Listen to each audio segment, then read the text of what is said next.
দাবদাহে পুড়ছে দেশ। প্রচণ্ড গরমে ঘামে হাঁপাচ্ছে মানুষ।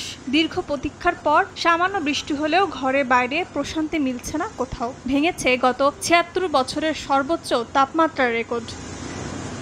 নিয়ন্ত্রণহীন এবং অপরিকল্পিত নগরায়নের দায়ে রাজধানীতে এর প্রভাব যেন আরও বেশি। তাপপ্রবাহের তীব্রতায় বিপন্ন হয়ে পড়েছে জনজীবন। অপরিকল্পিতভাবে অবকাঠামো উন্নয়ন, আবাসনের নামে অবাধে কৃষিজমি ধ্বংস, বৃক্ষ নিধন, জলাশয় ভরাট আর দখলে নগরগুলো রূপান্তরিত হচ্ছে কংক্রিটের জঞ্জালে।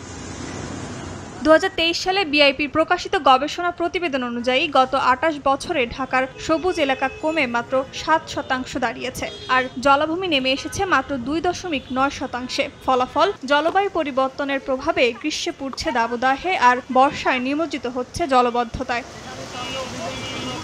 তবে জলবায়ু পরিবর্তনের এই দায় অনেকে উন্নত বিশ্বের উপর চাপালেও রাজধানী ঢাকার জলবায়ু পরিবর্তনের দায় নগরবাসীর বলে মনে করছেন বাংলাদেশ ইনস্টিটিউট অব প্ল্যানার্সের সভাপতি। বিকাশে কম খরচে ক্যাশ আউটের লিমিট বেড়ে ৫০,০০০, প্রিয় এজেন্টও ২টা।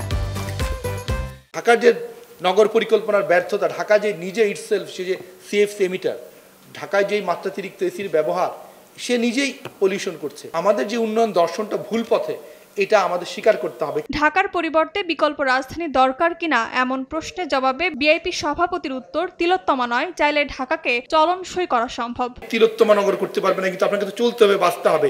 চাইলে এটার যে ড্যামেজ হয়তো 30% রিকভারি করে কিছুটা ভালো করতে পারবেন, কিন্তু আপনি এটা একদম বাসযোগ্য নগরী করা যাবে, এই আশাটা কেন্দ্রীয় ঢাকাতে খুবই কম। এর আগে তাপমাত্রা কমাতে রাজধানীতে বিদ্যমান সবুজ ও জলাশয় সংরক্ষণে অধিক গুরুত্ব দেওয়ার পাশাপাশি সরু রাস্তার পাশে সুউচ্চ ভবন নির্মাণের প্রবণতা কমানো সহ বেশ কিছু প্রস্তাবনা দেয় Bangladesh institute of planners VIP. Ashrafi দিবা, সময় সংবাদ, ঢাকা।